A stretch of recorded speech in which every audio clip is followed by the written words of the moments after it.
ça nous amène à parler, bien évidemment, de monsieur Kylian Mbappé. Kylian Mbappé, Kylian Mbappé, Kylian. Pablo, c'est la une de Marca cette semaine. El fichaje se cierra la próxima semana. Ça veut dire cette semaine. On est lundi. Ça veut dire que selon Marca, cette semaine, ça y est, sera officialisé le transfert de Kylian Mbappé du Paris Saint-Germain au Real Madrid. Dis-nous. Bon, cette info, c'est une info du directeur de Marca, Juan Ignacio Gallardo, qui a écrit cette info. Et selon mon info, il faut pas évidemment douter de mon directeur, mais l'info est vraiment bonne. Et je dirais que la volonté du côté du PSG et du côté du Real Madrid, c'était évidemment fermer l'accord, faire l'accord cette semaine. Évidemment, on va pas trouver des confirmations parce que ça va être cette semaine, mais le Real, comme on a expliqué dans l'article, va pas rien faire officiel jusqu'à la fin de saison. Et évidemment, personne ne va confirmer cet accord. Mais voilà qu'on a des détails que je ne veux pas vraiment raconter ici parce que c'est des détails très importants du mouvement qu'il y a eu à Madrid et le jour avant du match face au PSG, mais qui impliquait vraiment à des acteurs très importants dans ces transferts du côté du Real Madrid. Mais évidemment qu'il y a des choses importantes à dire, c'est que on regardait aussi le règlement de l'UEFA et l'article 18 dit que le Real Madrid est obligé à communiquer au PSG, qu'il a des négociations ouvertes avec le joueur. Et selon notre info, cette communication n'a pas arrivé au PSG, alors on verra ce qui se passe. Mais évidemment, la volonté du Real Madrid, c'était laisser tout fait pour cette semaine qui vient de commencer.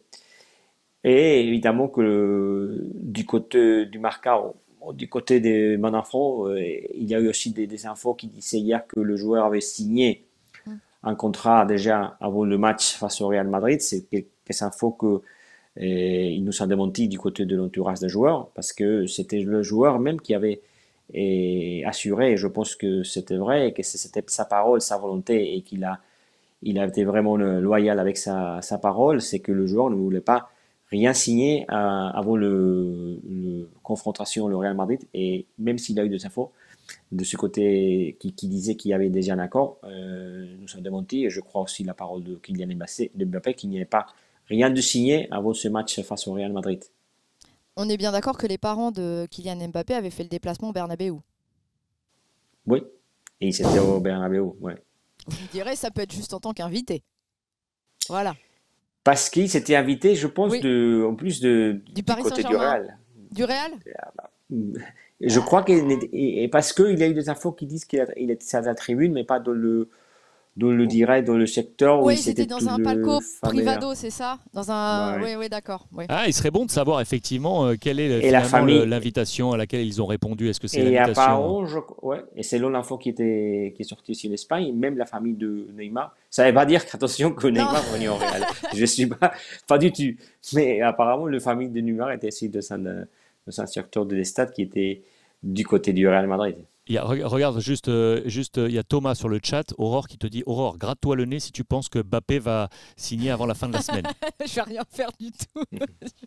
Ça va être une fake news après. Ah J'ai une question. Par exemple, Goal TV reprend les infos de Marca, de ton directeur, et on parle d'une prime de 60 à 80 millions pour la signature. On parle d'un salaire de 25 millions d'euros net par saison. Et est-ce qu'on envisage un long contrat ? Et il parle de 6 ans. Est-ce que 6 ans, ça a été évoqué ? Oui, je pense que je n'ai pas tous les détails de contrat. Ce qu'on sait vraiment, comme on a dit à Marca, c'est que l'offre, c'était une offre qui avait déjà été proposé du côté du PSG, 25 millions net par an. Ouais. Et c'est l'offre du Real Madrid. S'ils sont des contrats, c'est normal parce que c'est toujours entre 5 et 6 ans. Et évidemment, le Real va essayer de faire le maximum. Et la prime de transfert, c'est des chiffres, oui, qu'on pense que c'est la prime qu'il y aura du côté du PSG, c'est normal, c'est un hypertransfert. Le Real savait déjà, quand le PSG a refusé cet été l'offre de 200 millions d'euros, il savait déjà que même si les joueurs étaient libres, c'était pas 0 €, c'était vraiment un transfert vraiment important. On reste sur ce thème, Kylian Mbappé. Pablo, est-ce que du coup, tu sais le schéma sur Haaland, on sait que vous l'avez marqué également dans Marca avec la puja por Haaland en su recta final. On est dans la dernière ligne droite, Mino Raiola, son agent, en bas dans Macaron, en bas à gauche. Tous les clubs concernés avec Manchester City, le Bayern Munich en fonction de l'avenir de Lewandowski. Le Barça qui a envoyé une douche froide avec le président Laporta qui a été très réaliste durant ces dernières heures pour dire finalement, bon, on va arrêter d'être dans l'ultra-optimisme et voir la réalité en face, et le Real Madrid. Est-ce que, si on considère que Mbappé, allez, considérons que Mbappé soit fait pour l'année prochaine, est-ce que tu penses qu'il y a encore une chance de voir Haaland ou non débouler aussi au Real Madrid, ou alors, puisqu'on l'avait évoqué il y a 2-3 semaines, dire qu'on peut le signer maintenant, mais qu'il reste encore une saison à Dortmund et qu'on laisse comme ça Karim Benzema aller encore une année de plus, et peut-être que le futur, ça sera Haaland, Mbappé, Vinicius, une fois que Karim aura tiré sa révérence, qu'on souhaite le plus tard possible, bien évidemment. Je suis surtout d'accord sur cette dernière option que tu parles, Alexandre. Et moi, quand tu m'as demandé ici, je dis toujours la même chose, je crois toujours la même chose. À mon avis, Barcelone n'a pas été vraiment sur les sujets, sur les coups. À mon avis, c'était toujours compliqué.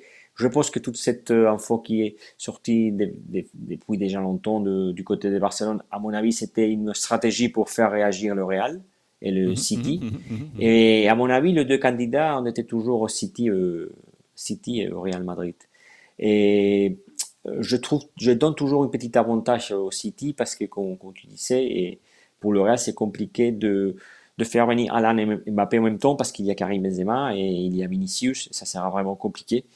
Évidemment, Florentino, il aimerait bien, mais du côté du Real Madrid, il y avait de dirigeants qui sont évidemment décidés à les faire tout de suite, mais il y a vraiment une division et des autres qui pensent qu'il faut essayer de se garder une option dans le futur pour Haaland. Et voilà, au The Times a publié, ça fait, je pense qu'hier, que l'idée de City pour convaincre Haaland, c'est de lui dire, écoute, reste 2-3 ans avec nous et après,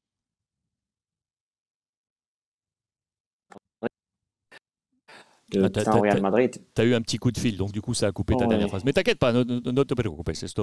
Voilà, ça marche déjà ? Ça y est, ça marche. Et dis-moi juste une anecdote. Est-ce que tu penses que Mbappé garderait, on va mettre tout ça au conditionnel, son numéro 7 qui aujourd'hui est sur les épaules de l'ami Eden Hazard? Est-ce que tu penses est-ce que Hazard reste et qu'on change de numéro? Est-ce que Hazard s'en va? Est-ce que Mbappé prend le 7? Est-ce que Mbappé prend un autre numéro?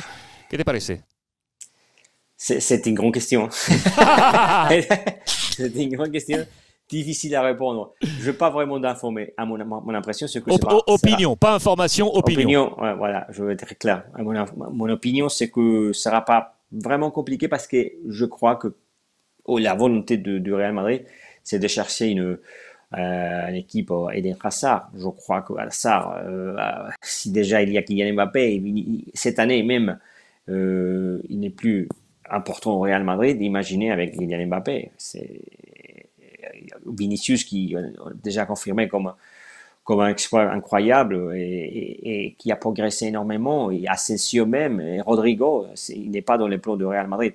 Ça va être compliqué de chercher le destin d'Eden Hazard parce qu'il a un salaire important et c'est une opération qui, vraiment économiquement, c'est catastrophique pour le Real Madrid parce qu'ils sont payés plus de 100 millions d'euros et on verra combien d'argent on peut récupérer le Real Madrid. Mais je pense que même Eden Hazard, s'il est décidé, je pense, il ne veut pas se voir. Eden Hazard, c'était vraiment une star du football. Et pour lui, c'est déjà difficile d'assimiler cette année. Je ne crois pas qu'il ne va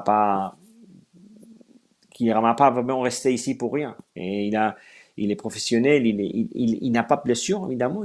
Physiquement, il se trouve beaucoup mieux. Je pense qu'il va essayer aussi de se sentir footballiste, encore une fois, et d'être protagoniste, de jouer un rôle important dans notre club. Je dirais l'Angleterre, évidemment, c'est son destin plus probable. Il y a de l'argent à l'Angleterre et évidemment que le Real Madrid fera un effort parce qu'il y a partie de salaire qui peut-être sera et le Real sera obligé peut-être à affronter, mais ça vraiment va laisser libre le numéro 7 pour Kylian Mbappé. À Chelsea, ça sera compliqué pour l'instant. Ouais. Mais c'est une affaire. C'est si compliqué, ouais. C'est une affaire à la suivre. plus probable Ouais. avant cette crise.